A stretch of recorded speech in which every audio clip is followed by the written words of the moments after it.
The gods of Olympus have abandoned me. Before Kratos became the god of war, before he challenged Zeus, and before he brought Olympus to its knees, he was simply a Spartan general willing to do anything for victory. Welcome to Lore Board. Today we're breaking down the complete timeline of God of War, from Kratos' earliest days as a Spartan general to his deal with Ares, the fall of Athens, and the battle that would turn him into the new God of War. This is the story of God of War 1, explained from beginning to end. Kratos is still a servant of Olympus, fighting aboard ships in the Aegean Sea while a massive Hydra destroys everything in its path.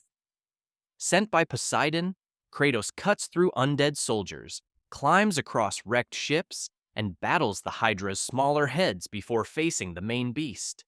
He tears through it, finds the ship captain trapped inside, takes the key he needs, and leaves the man to die.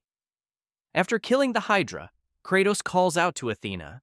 He is tired of serving the gods. He wants the nightmares of his past erased. Athena tells him there is one final task. Ares, the god of war, is attacking Athens, and the gods cannot fight each other directly. If Kratos kills Ares, the gods will forgive his sins. So Kratos goes to Athens. As he enters the city, Ares is already destroying it. Kratos fights through the burning streets, killing undead warriors, minotaurs, cyclopes, harpies, and every monster standing between him and his goal. Along the way, the gods begin giving him power. Poseidon grants him lightning from the sea. Aphrodite sends Medusa, and after Kratos kills her, he gains the power to turn enemies to stone. Zeus grants him thunderbolts, giving him another weapon against Ares' army. But the mission is not just about saving Athens. For Kratos, this is personal. Through his memories, we learn that Kratos was once a brutal Spartan captain. In battle against the barbarian king, he was nearly killed. Desperate to survive, he called out to Ares and offered his life in exchange for victory. Ares answered, Ares! Destroy my enemies, and my life is yours!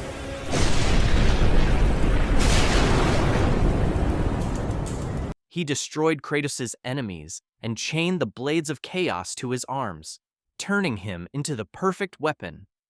Kratos became Ares' servant, slaughtering anyone his master pointed him toward.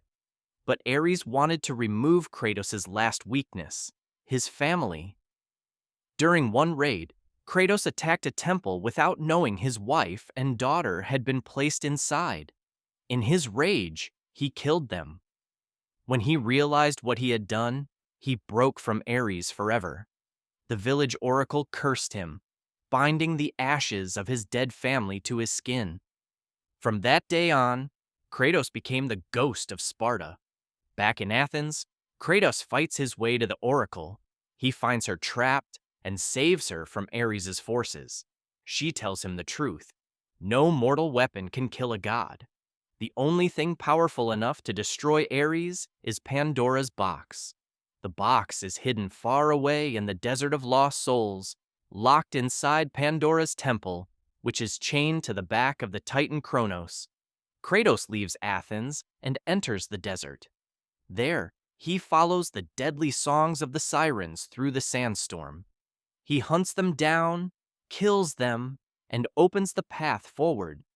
Then he summons Kronos, the massive Titan cursed, to crawl through the desert forever, carrying Pandora's temple on his back. Kratos climbs onto Kronos and reaches the temple after days of travel. Inside Pandora's temple, he meets the body burner, who tells him the temple was built by the architect Pathos Verdes III, a man driven mad by his devotion to the gods. Kratos pushes deeper. He gains new weapons and powers, including the Blade of Artemis and the Army of Hades. Eventually, Kratos reaches Pandora's guardian, a massive armored minotaur protecting the way forward. After a brutal fight, he kills the beast, takes what he needs from the architect's tomb, and unlocks the final path to Pandora's box. At last, Kratos finds it. He drags Pandora's box out of the temple, believing he has finally gained the power to kill Ares. But Ares sees what has happened from Athens. Before Kratos can use the box, Ares hurls a giant broken pillar across the world. The pillar impales Kratos, killing him instantly. Harpies take Pandora's box and carry it back to Ares. Kratos falls into the underworld, but even death cannot hold him. He battles through Hades, climbing past the souls of the dead and fighting his way back toward the living world. With help from the mysterious gravedigger, who has prepared a way out, Kratos escapes the underworld and returns to Athens. Ares now has Pandora's box chained to his wrist. Kratos fights his way back to him, uses Zeus's power to break the chain, and opens the box himself. The power inside transforms him, making him large enough and strong enough to face the god of war directly. Kratos and Ares clash in Athens.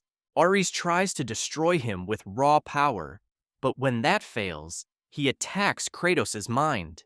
He pulls Kratos into a nightmare of the past and forces him to relive the death of his family. Kratos is stripped of his blades and magic, then forced to defend his wife and daughter from twisted copies of himself. He fights them off, trying to save the family he once killed, but Ares takes everything from him again. He reveals that he put Kratos' family in that temple on purpose, believing their deaths would make Kratos the ultimate warrior. Instead, it created the one man who would hate him enough to destroy him. Kratos breaks free of the illusion. Without the blades of chaos, he takes up the blade of the gods, the massive sword that had stood as a bridge in Athens. In one final battle, Kratos fights Ares and defeats him. With the blade of the gods, he kills the god of war. Athens is saved, but Kratos does not feel saved. Athena appears and tells him the gods have forgiven his sins. But forgiveness is not what Kratos truly wanted. He wanted the nightmares gone. Athena tells him the gods cannot erase what he did. His memories will remain. Broken, Kratos returns to the cliff from the beginning of the story. He throws himself into the sea, hoping death will finally give him peace. But the gods do not let him die. Athena pulls him from the water and brings him to Mount Olympus. Ares is dead, and the throne of the god of war is empty. As reward for his service, Kratos is given a new set of blades and a new title. The mortal who killed a god becomes the new god of war. But even on Olympus, even with power, honor, and a throne, Kratos is still haunted. His revenge is complete, but his suffering is not over. If you enjoyed this breakdown, make sure to subscribe to Lore Board for more complete timelines, character histories, and deep dives into the stories behind gaming's greatest legends. Thanks for watching, and we'll see you in the next one.